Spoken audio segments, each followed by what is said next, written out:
right, welcome back, ladies and gentlemen, to the Chupacabra's Lair. I'm your host, Larry the Chupacabra, and we're back for another developer interview. I'm talking to Jordy Velasquez from Deliver Us the Moon, the developers behind Deliver Us the Moon, and correct me if I mispronounce this, Jordy. Sure. You're a part of Keoken Interactive out of the It's Netherlands? actually Keoken. Keoken.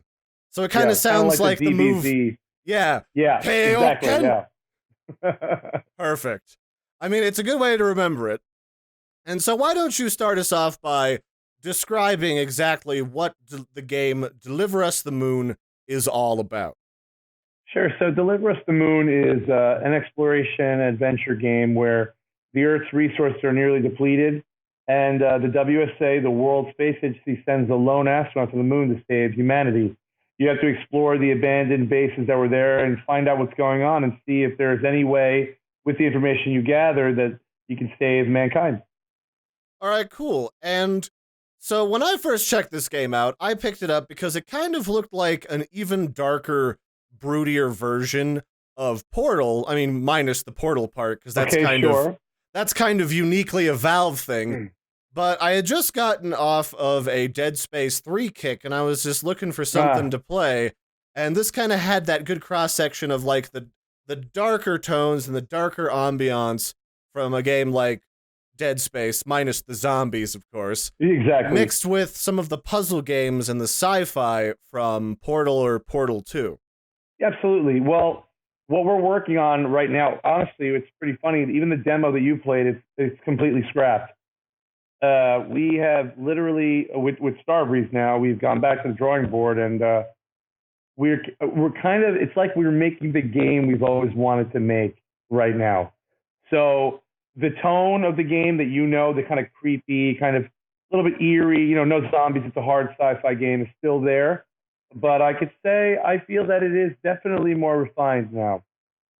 All right, so what is the tone that you guys are going for? I mean, it's sort of not really the apocalypse yet, but the apocalypse is looming like just over the horizon. That's exactly the tone. Yeah, totally.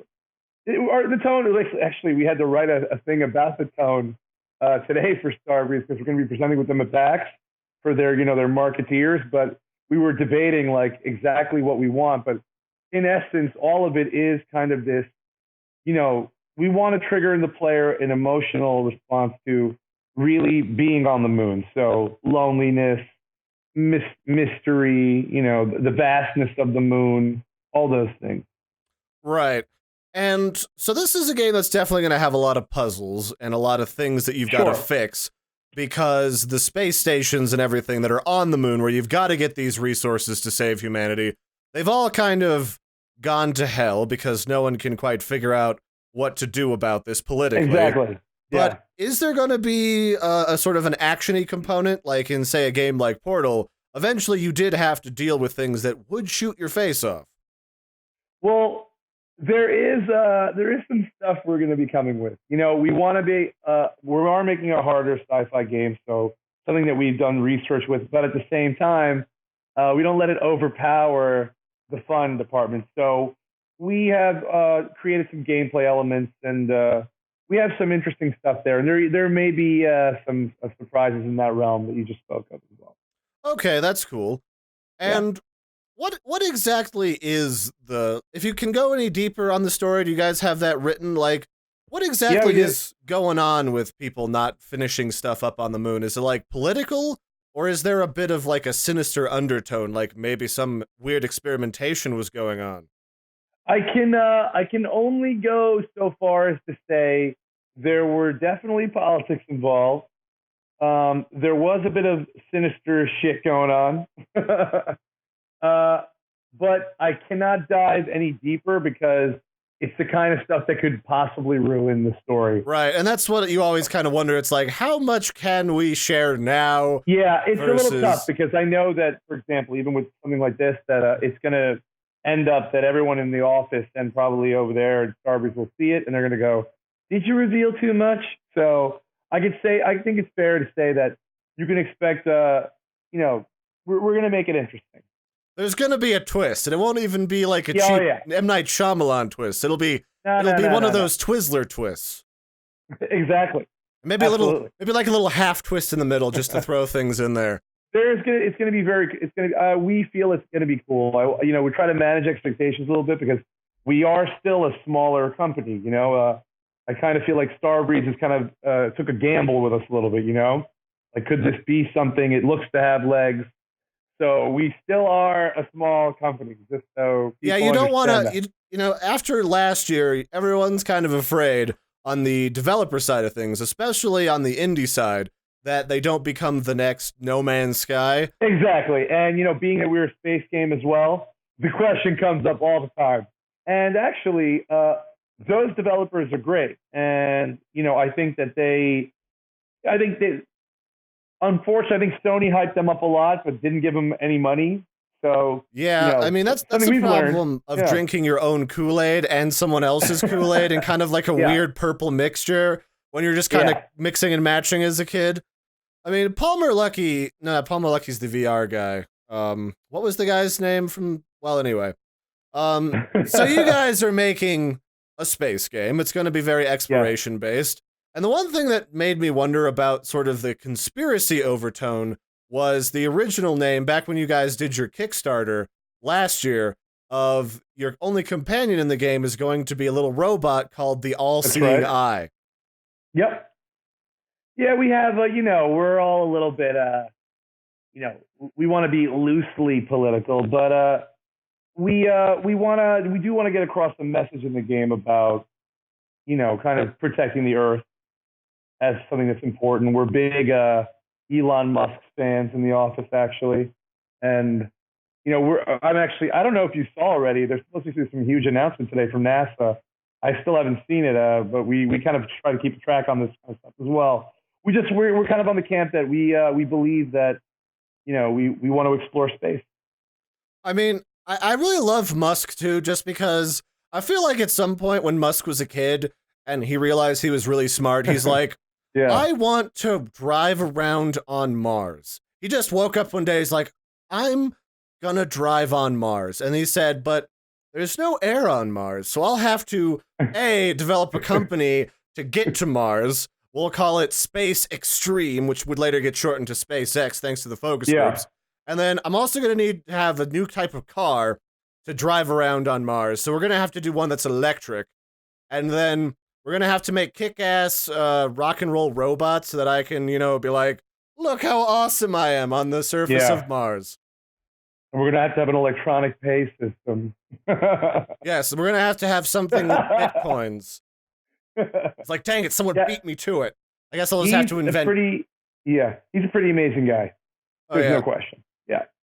I just remember back when I was playing the game, the only joke I remember when I played your original demo was I look over in sort of like the ground control cabin right next to the rocket. And I'm like, oh, that's right. We've outsourced this to that room in Mumbai that's just filled with a bunch of chimpanzees.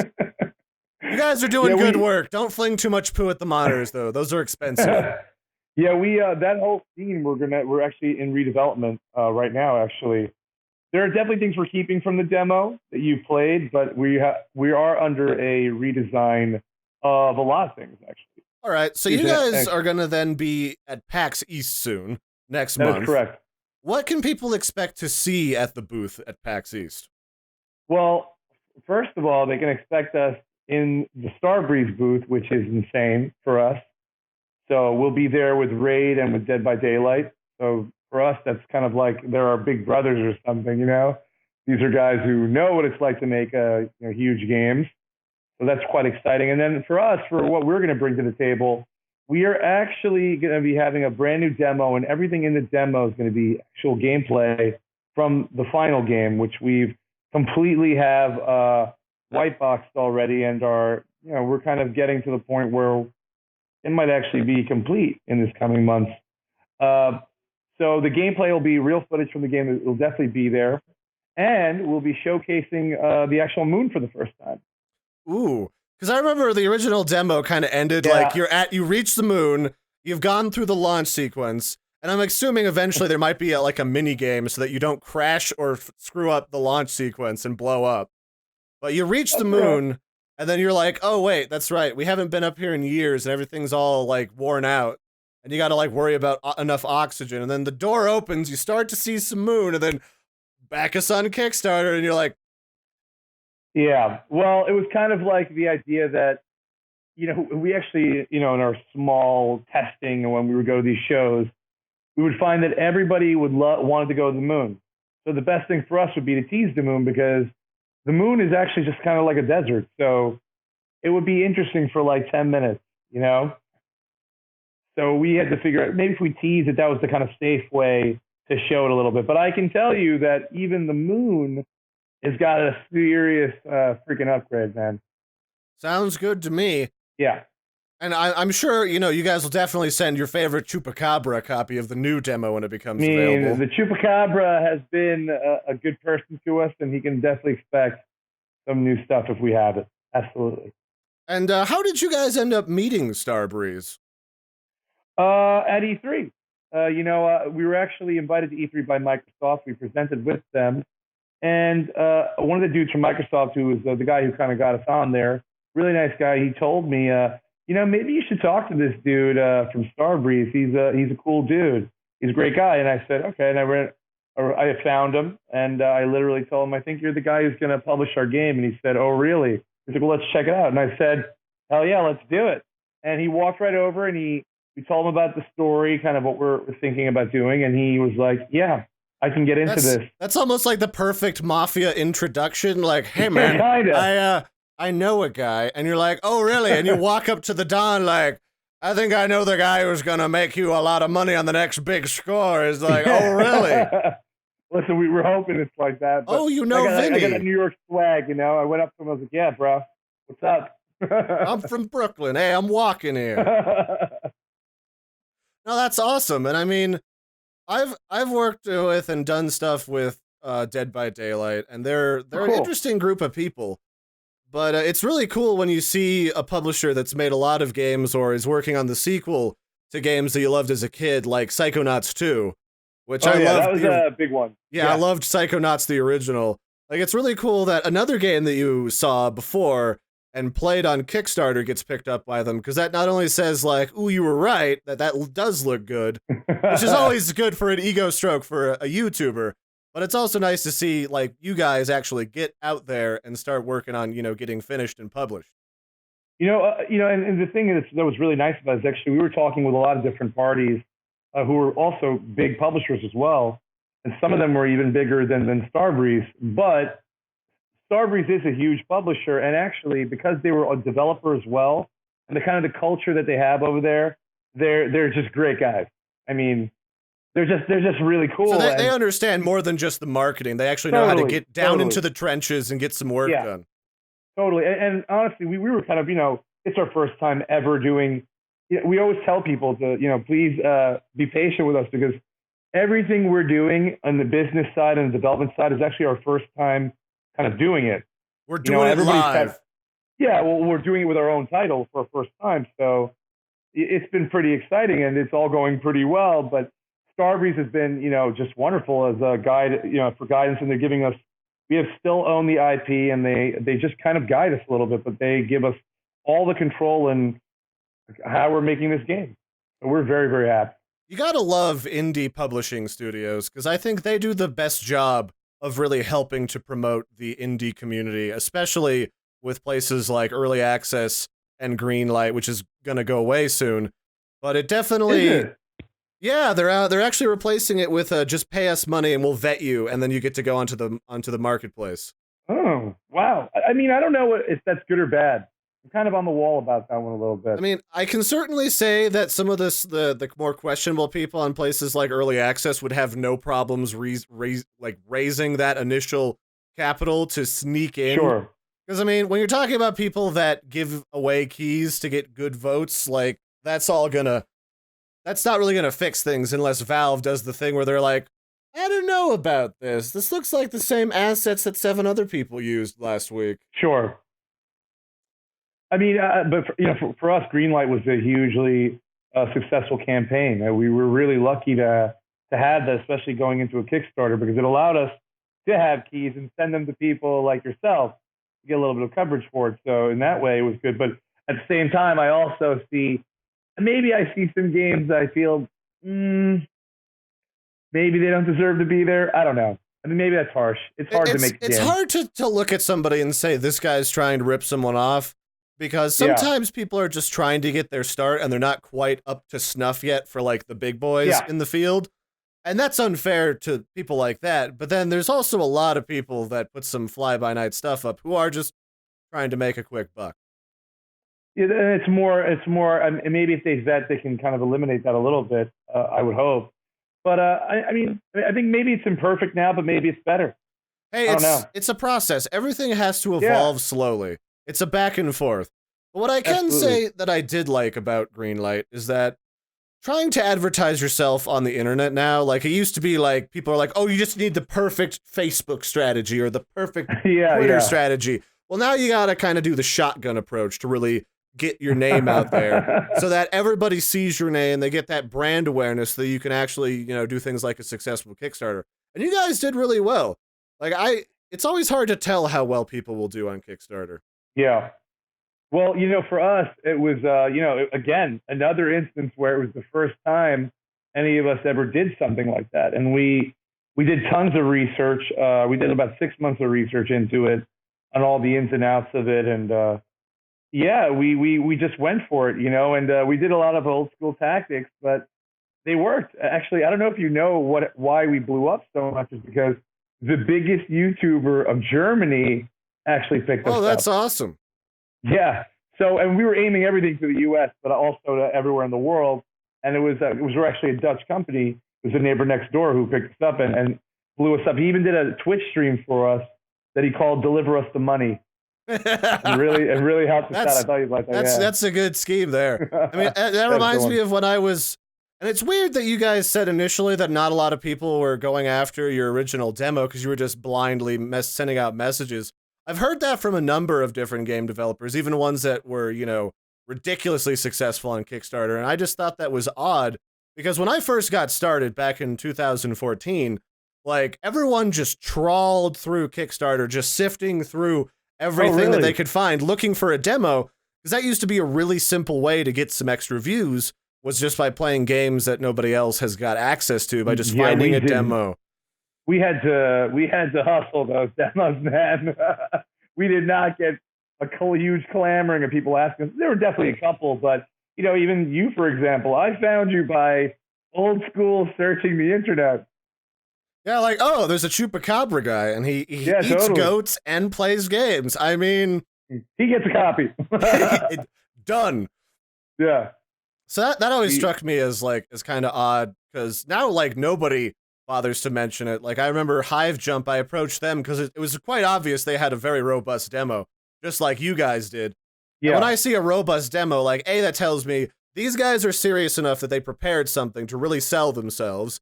And it says a lot to the longevity of the possibility of a full game because they already have a strong foundation. So, you know, why not send them a message? Like the worst thing people tend to do is just ignore you completely. Best case scenario. That is the worst. And usually if they're gonna reply to you, it's gonna be with a key. Because, I mean, what are they gonna do? Say nasty things about you? They're not gonna publicly say that because that's gonna besmirch their brand. But I mean, you never do that. You never do that. Well, you know, for us, we actually had a funny thing happen as well. We really tried to go the extra mile. So something we did at the beginning of our campaign was make like a museum to kind of showcase the lore of our game. And it ended up being kind of a nightmare for us. You know, it was kind of like a la Call of Duty. You know, the museum in Call of Duty? Yeah. Yeah, it was like that. It had like the different iterations of the astronauts, different aces as well, the all-seeing eye of the robot that's still in the game now. And yeah, and it like we tried to rush that one a little bit too much. So it was a little bit choppy, and people in the media were even claiming that was our demo, even though it was not our demo. But yeah, people also don't read so much. We learned that as well. Yeah, I mean, one of the things I always tell developers about emails is like, pictures, animated GIFs, and put the key at the top in a big gray box, and I'm all over that. I'm pretty sure that's exactly what we did when we sent out the emails for it. Oh yeah, no, you guys had pictures, you guys had a good press kit. I could just download your logo and not have to horse around with it for 10 minutes in Photoshop because you use a funny way of doing shadows that I can't quite cut out. Like, no, that's good. Like, you guys did all the right steps to, like, do media outreach, to talk to fans, to do everything. And even if you do all of that, like, there's still the chance that people aren't quite sure, or you just picked the wrong time. Yeah, exactly. And we really, I mean, we even chose, like, the month that it's, like, the success rate is the highest. We really went deep on that one, you know, and we were pretty strapped. I mean, we've been, you know, we think we've been doing the right things, but we've been just getting them at the point where we really needed them. If we didn't get the Kickstarter, Keoken would have been over. If we didn't get the publishing deal, it would have been over too. You know, it was really, we were really on the cusp. You just got to know a guy at Microsoft. That's the secret. Exactly. Well, who knows a guy at Starbreeze, apparently. Yeah. So it's been wonderful. And, you know, I can tell you that, you know, even when we went to the boardroom in Sweden, Starbreeze actually located in Stockholm, that was super cool. And also, you know, we definitely had our nerves about it. I think we were cautiously confident, you know, because getting the invite was kind of a big deal in the first place. But I remember they were like, "So what do you need?" And we said, "Yeah, we need $400,000. That's a lot of change." And the CEO was kind of talking to the COO, and they're like, "Yeah, we're gonna give you 500,000." We were like, "Okay." We're like, I like it when the number comes back higher. I mean, we would have been fine with our number, but that's even better. Now I don't have to worry. And they're like a publicly traded company, and the deal is public. And I mean, we couldn't have gotten a fair deal. I even had another person who was from a huge publisher tell me that deal is amazing. We would never give you that deal because you know, after they recoup whatever they invest in us, it's 50-50, which is an amazing thing for us. That's awesome. I mean, yeah.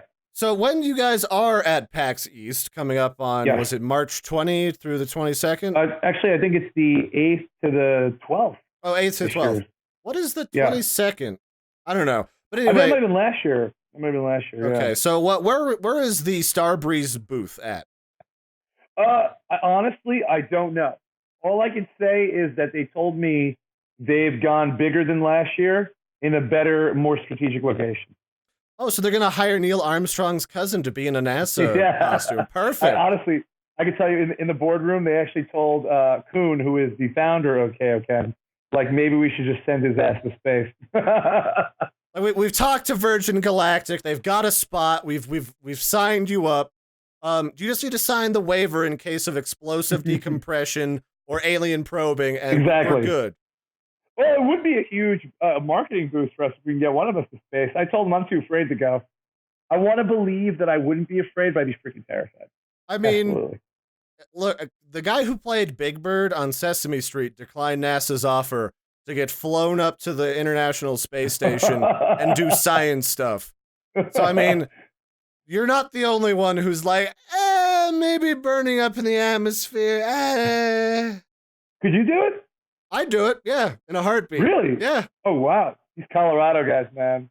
I mean, look, I'm already a mile up in the air. Like, what's another couple 100 miles up to space, really? I mean, you know, obviously the idea of zero G is very attractive. Just to experience that would be freaking unbelievable. But, you know, like Deliver Us the Moon, that atmosphere, you know, that space is a dangerous place. And I don't think I personally don't have the balls for it. And there's still a load of stuff we don't understand about space. Like, we got people like Stephen Hawking mathing out, like, I'm pretty sure cosmic ribbons wouldn't, like, tear your nose off, but I don't know about earlobes. Like, we don't have the math on that back. I always dwell with things about space in the sense that, you know, we know so many more things now than we did, like, in the Middle Ages, for example. What don't we know still? And that is way longer of a list still, unfortunately. All right. So do you have any advice for other aspiring indie developers out there who might be watching this particular interview? Absolutely. I think the best advice I can give them is to work really, really hard. You know, we've literally, like I said before, if we didn't get the Kickstarter, we wouldn't be a company. If we didn't get the deal, we wouldn't be a company. We just keep on fighting, and we have a great team, and Definitely get a business developer. I think that's very important, and a common omission in and many as indies. the business outreach guy, you got to make sure that you stay fully employed in the future. Yeah, absolutely. Well, absolutely. But also, we have one of our narrative guys. He always tells me, he always bothers me. He goes, it's such an important position, but it's such a common omission in the indie field. And I was the guy who was in charge to kind of find money a little bit. So money does make a game. We all want to eat and be able to do. And literally, we also the other thing is just to go with. If you love what you do. That old saying, if you love what you do, you never work a day again. And I can tell you that we're literally all making minimum wage, Dutch standard minimum wage, which is livable even in the U.S. But we just keep on the struggle and we just keep going because we know this game could be a huge success and we love the project and we love what we're doing. So just keep going. Never stop and never let anyone tell you can't do it because that's bullshit. You just got to want it and you got to work hard for it. Yeah, I mean, it's the same for YouTube. I mean, the difference between a 12-year-old who just buys a really expensive microphone and makes 10 videos and quits, and people like Jesse Cox and Total Biscuit is they just kept doing it and didn't quit no matter what, the odds were against them. Absolutely. If you like, it's what you're doing. If you love what you do, and you have fun with it, it's almost like, I don't want to say it's easy, but it's enjoyable. It's the things that you run into that are kind of tedious and annoying, they're more tolerable if you enjoy what you're doing and you're more passionate is kind of the thing. And I think another good piece of advice is you're never going to make something that everyone's going to love. Just shoot for the majority of people. Yeah, go for your core demographic and don't look back. Yeah. Well, like even you, I imagine, like you ever get any comments? You're kind of like, okay, great. Like, a lot of people think they know, like, oh, I know exactly the formula to be the next PewDiePie, and they'll give you these long write-ups about what you're doing wrong, and I'm like, except everything you've said is like 5 minutes on a how to be a YouTuber DIY article that was written back when you could do anything on YouTube. It's like reading an article about social media back when you could, do anything on Facebook and become magical. It was the same thing for us with Kickstarter, We read all these articles, and someone actually, the best advice was literally someone said, you don't know anything about it until you press play. Because it's also a platform that's changed a lot. And especially in the gaming part, people are way, way more critical of what they're getting on there and what they pledge to. Yeah, there's just so many people making so many games now that there's a lot of competition, and there's still the same dollars that there were before from people, so you got to fight for it. And I guess it's literally the same thing on YouTube. I know there's just tons of competition. Everybody, every 12-year-old, with a bunch of money can just go, okay, I'm in the YouTube game now. It's hard. Yeah, it's rough. And then, you got to do stuff like I started doing more webcam stuff recently, which is why this is happening. And I discovered that my office is just the wrong shape, that I can't use my photography lights because it destroys the light quality. So I just had to jury rig a weird lamp in the corner and like another lamp in that corner, and stuff happens. But yeah, thanks for coming on today, Jordy. I really appreciate it. Larry, the pleasure's all here, dude. Seriously. Yeah, we'll definitely have to keep doing some ongoing stuff as you guys get, ready to go. You can always listen. I think it's fair to say, I think most people who know the way I at least I do my part, like I answer almost every single email. I mean, that's a good policy. Even if it's just to say, like, I don't know, man, I don't think we're going to have time for that. Like, it's understandable. No, that's actually a rare thing. If it gets to the point where I'm big time like that, I still make the time for you. Yeah. Well, I appreciate that. Yeah. Yeah, thanks for coming on, and everybody out there watching who's been looking at Deliver Us the Moon, they're going to be at PAX East, and we'll definitely have some links to your guys' website and the Kickstarter if you want to learn more, because there's a lot of great information on the Kickstarter, although some of it is outdated now. That is also true. Actually, we have a newsletter that you can subscribe to that we're keeping people posted. Yes, you'll get all of the latest news about the astronauts, the automatic poo pipe in the suit, the reconstituted frozen peas that taste like yak meat. All those wonderful things can be yours in that newsletter. So I've been Larry. This has been Jordy. Thanks for joining us, and have a good one, everybody, and bye. Cheers.